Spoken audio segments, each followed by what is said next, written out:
Hello friends welcome to my stitching. आज के आमी आबार तोमादेर सामने एसे गेছি। आशा करी তোমরা সবাই ভালো আছো। আজকের ভিডিওটা পজিটিভ ভার্বের উপর। চলো আমরা দেখে নিই পজিটিভ ভার্ব কারা, তাদেরকে আমরা কিভাবে ব্যবহার করি সেন্টেন্সে। চলো দেখে নিই পজিটিভ ভার্বে কারা কারা আছে। দেখো আছে আমাদের খুব প্রিয় বন্ধুরা সব, have, get, make, let, help.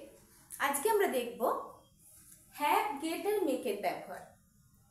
ঠিক আছে, চলো দেখি। প্রথমে বলে নিই পজিটিভ ভার্বটাকে আমরা কিভাবে ব্যবহার করি। দেখো আমরা কোনো কাজ যখন কাউকে দিয়ে করাই, আমি নিজে যে কাজটা করি সেটা আমি ডাইরেক্ট সাবজেক্ট করছি, কিন্তু আমি যখন কাউকে দিয়ে করাচ্ছি তখন সেখানে আমরা এই ভার্বগুলোকে ব্যবহার করছি। হ্যাভের ব্যবহারটা কোথায় করছি? হ্যাভ আর গেট নর্মালি একই রকম। ঠিক আছে, হ্যাভ হচ্ছে খুব খুব কমন বা খুব ক্যাজুয়াল, যখন আমরা কারোর সাথে কোনো ব্যবহার করি, কথা বলি, তখন হ্যাভের ব্যবহার করছি। অর্থাৎ কাউকে আমরা ফোর্স করছি না। যখন আমরা বাজারে গিয়ে আমরা দেখো এখন মাছ কাটিয়ে নিই, বা আমরা যখন চুল কাটতে যাই চুল কাটাই, ঠিক আছে, এই জুতো সেলাই করতে যাই যখন আমরা, তখন আমরা কি তাদেরকে পয়সা দিচ্ছি। দ্যাটস ওয়াই তাদেরকে আমরা কোনো জোর করি না, তাদের কাছে আমরা কোনো অনুরোধ করি না, বা তাদেরকে আমরা ফোর্স করি না। তাদেরকে আমরা সাধারণভাবে কথা বলি, তাদের কাছ থেকে আমরা কাজ পাই, তাদের বিনিময়ে তাদেরকে পে করি। যখন বিনিময়ে আমরা পে করছি তখন আমরা হ্যাভের ব্যবহার করছি। গেটের ব্যবহারও অ্যাজ ইট ইজ, কিন্তু গেটের ব্যবহারটা একটুখানি মানে ধরো কাউকে আমরা কনভিন্স করছি, আমাদের কথা দিয়ে তাকে আমরা কনভিন্স করছি, সেখানে পয়সার ব্যাপারটা ঠিক না, সেখানে আমরা কনভিন্স করছি, তাকে ভালোভাবে অনুরোধ করে মানে কোনোভাবে তাকে আমরা কনভিন্স করছি যে আমাকে এই কাজটা করে দিতে হবে, তখন আমরা গেটের ব্যবহার করছি। আর একটা কথা মনে রাখবে, গেটের ব্যবহার যখন করছি তখন কিন্তু এই মেইন ভার্বের কাছে এসে তার আগে টু হচ্ছে, অর্থাৎ সেখানে ইনফিনিটিভের ব্যবহার হচ্ছে। আর মেকের ব্যবহার আমরা করছি কোথায়?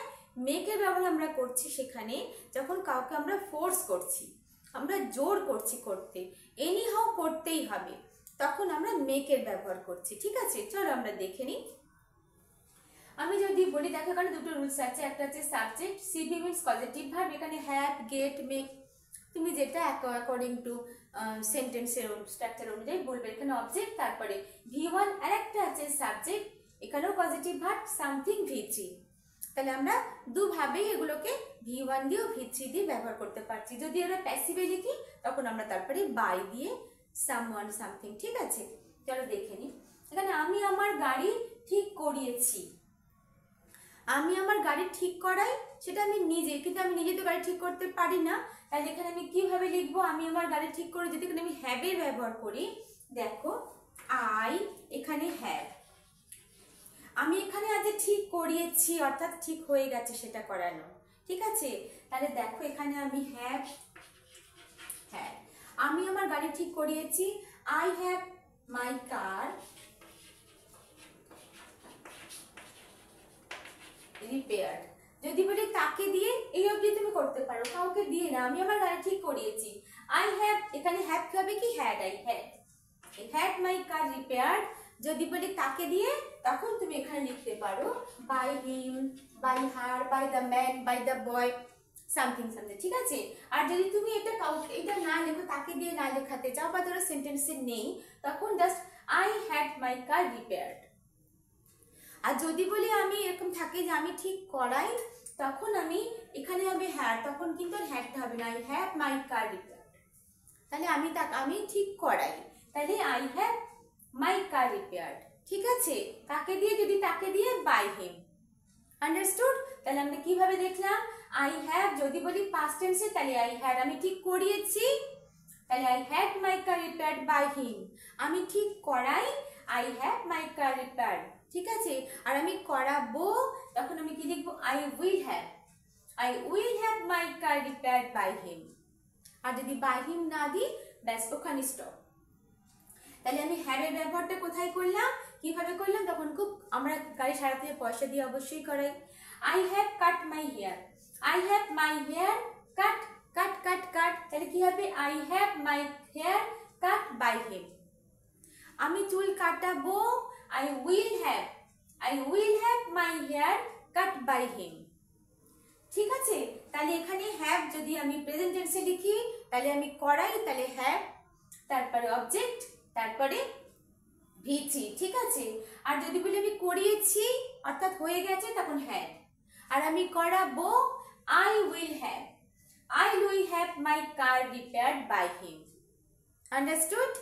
এবারে যদি বলি দেখো, এবারে যদি গেট দিয়ে বলি, আমি যদি গটের ব্যবহার করি তাহলে এখানে আমি তোমাকে দিয়ে আমার ঘড়ি ঠিক করাই, I get, আমি তোমাকে দিয়ে আমার ঘড়ি ঠিক করাই, তার মানে আমি প্রতি মাসেই তাকে দিয়ে ঘড়ি ঠিক করাই। এটা কি হবে তাহলে দেখো, I get my watch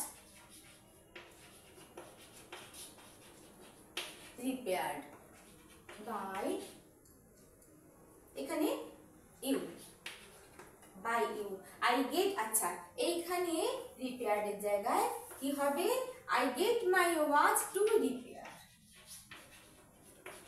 এখানে যখনই আমরা গেটের ব্যবহার করব তখনই কিন্তু আর রিপেয়ার্ড হচ্ছে না, তখন মেইন এখানে ভার্বের আগে টু, অর্থাৎ এটা ইনফিনিটিভ হয়ে যাচ্ছে। আর গেট আমরা কখন ব্যবহার করছি, যখন আমরা কাউকে কনভিন্স করছি, ঠিক আছে, যখন আমরা কাউকে কোনোভাবে কনভিন্স করছি করার জন্য তখন আমরা গেটের ব্যবহার করছি। যদি এটা পাস্ট টেন্স ঠিক করিয়েছি, I got my watch to repair by, এখানে কোনো চেঞ্জেস হবে না, চেঞ্জ হচ্ছে এখানে I get my, আমি করাই I get my watch to repair by you, তোমাকে দিয়ে করাই। আর যদি আমি করিয়েছি তখন আমি কি বলবো, I got my watch to repair by you। আর যদি বলি আমি করাবো, দেন আমি কি লিখবো,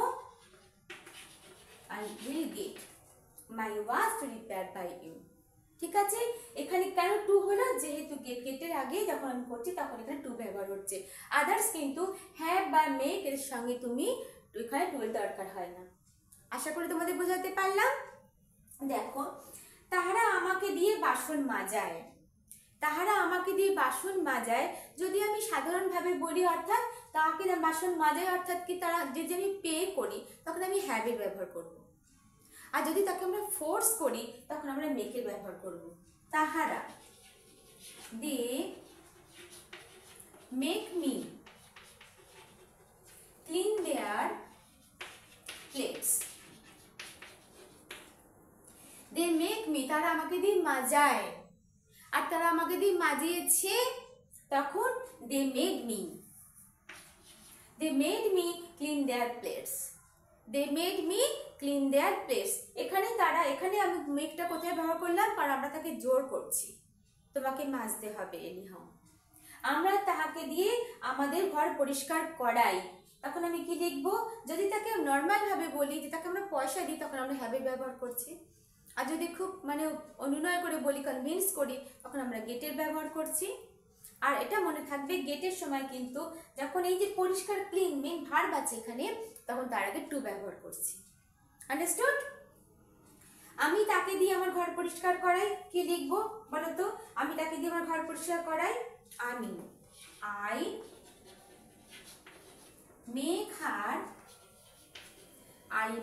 her clean my rooms, I make her clean my rooms। ঠিক আছে, I make her clean my room, আমি তাকে দিয়ে আমার ঘর পরিষ্কার করাই। ঠিক আছে, যদি বলি তাকে দিয়ে আমি করিয়েছি তখন আমি কি লিখবো, I made her clean my rooms। সে আমাকে কাঁদায়, আমি কি লিখবো,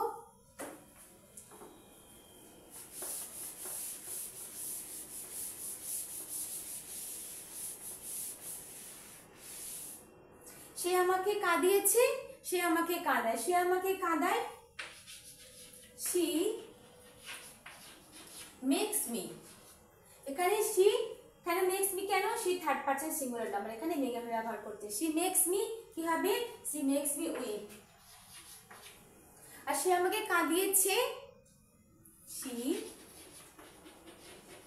made me weep। she or he তুমি কিছুই লিখতে পারো, বা দে, ঠিক আছে, তাহলে সে কাঁদিয়েছে, they make me weep, she makes me sweep মানে সে আমাকে কাঁদায়, সে আমাকে কাঁদিয়েছে, she made me weep।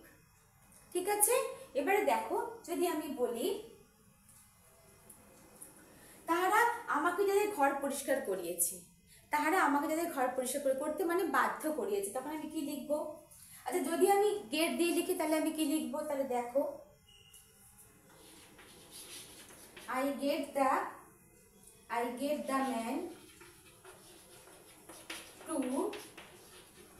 clean my room. ঠিক আছে, I get the man to clean my room. আর আমি তাকে দিয়ে এখানে একটু ক্লিন, দেখো যেহেতু গেট লিখেছি, I get the boy to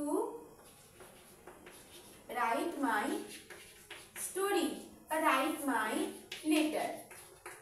To write my letter. I get the boy to write my letter. Understood? ওতে আমি তাকে লিখিয়েছি, তাহলে গেটের জায়গায় শুধু এখানে চেঞ্জ হবে, এখানে কোনো চেঞ্জেস নেই। I get the man to clean my room R I got the boy to write my letter, তাকে ছেলেটাকে দিয়ে চিঠিটা লিখিয়েছি। আর লেখাবো, তাহলে কি লিখবো? I will get। তাহলে আমরা বুঝতে পারলাম কোথায় আমরা কিভাবে লিখবো। শুধু দেখো এই যে তোমরা এই ফর্মুলাটাকে ফলো করো, সাবজেক্ট গেট, হ্যাভ বা মেক, তারপরে অবজেক্ট, তারপরে কোথায় সামথিং V3, এখানে পুরো সামওয়ান V1। আন্ডারস্টুড? হ্যাঁ, তাহলে বোঝাতে পারলাম যে কোথায় আমরা হ্যাভের ব্যবহার করছি, কোথায় গেটের, কোথায় মেকের ব্যবহার। হ্যাভের ব্যবহার করছি যখন আমরা কাউকে কিছু পে করছি, তখন আমরা ইন প্রেজেন্ট টেন্সে হ্যাভের ব্যবহার করছি, পাস্ট টেন্সে হ্যাভের জায়গায় হ্যাডের ব্যবহার করছি, আর ফিউচার টেন্সে উইল হ্যাভ। ঠিক আছে? আর যখন গেটের ব্যবহার করছি অ্যাজ ইট ইজ, শুধুমাত্র দেখো এখানে ভার্বের আগে যে তার আগে টু, এটা ইনফিনিটিভ হয়ে যাচ্ছে। আর মেকের ব্যবহার আমরা কোথায় করছি? যখন আমরা কাউকে কোনো কাজ করতে ফোর্স করছি, তখন আমরা মেকের ব্যবহার করছি। ঠিক আছে? অর্থাৎ কাউকে জোর করে কিছু করানোর সময় তখন আমরা মেকের ব্যবহার করছি। ঠিক আছে? তাহলে যদি সেটা পাস্ট টেন্সে করে তখন মেকের জায়গায় মেড হবে। সে আমাকে কাঁদায়, সে মেক মি উইপ, সে আমাকে কাঁদিয়েছে, he made me weep. Understood? আশা করি তাহলে আজকে তোমাদেরকে হ্যাভ, গেট আর মেক আমি বোঝাতে পেরেছি। নেক্সট ডে আমাদের সেকেন্ড ডে লেট আর হেল্পের ব্যবহার আমি তোমাদেরকে বোঝাবো। এর আগে আমার কিন্তু লেটের ওপরও বা হ্যাভের ওপরও ভিডিওস আছে, তোমরা দেখে নিও। আজকের ভিডিওটা পুরোটা দেখো, যদি ভালো লাগে অবশ্যই তোমরা কমেন্ট করবে, লাইক তো করো, আর যারা এখনো সাবস্ক্রাইব করো তারা সাবস্ক্রাইব করো আমার চ্যানেলটাকে এগিয়ে নিয়ে যাওয়ার জন্য। আর নেক্সট ভিডিওটা তোমরা সঙ্গে সঙ্গে পেয়ে যাবে। আশা করি তোমরা ভালো আছো। Tata, by.